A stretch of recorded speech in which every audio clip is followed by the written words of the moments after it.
Hi అండి.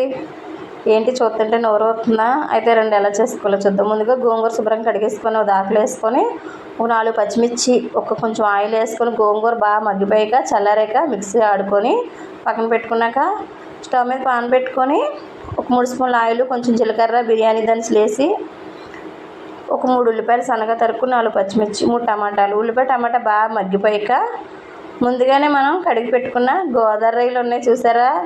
గోదావరి రొయ్యలు అంటే మాటలు కాదండి.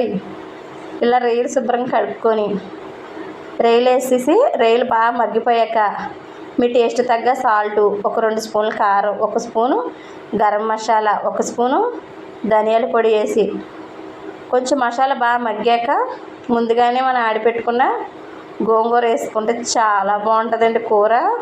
గోంగూర, కోడిగుడ్లు, పచ్చిరేలు ఇలా మీరు కూడా వండుకొని మీకు ఎలా వచ్చిందో నాకు కామెంట్ చేయండి. చూసారా, చూస్తుంటే నోరు ఊరుతుంది కదా. లాస్ట్లో దించే మీద కొంచెం కొత్తిమీర వేసుకోండి. సూపర్ అంటే సూపర్.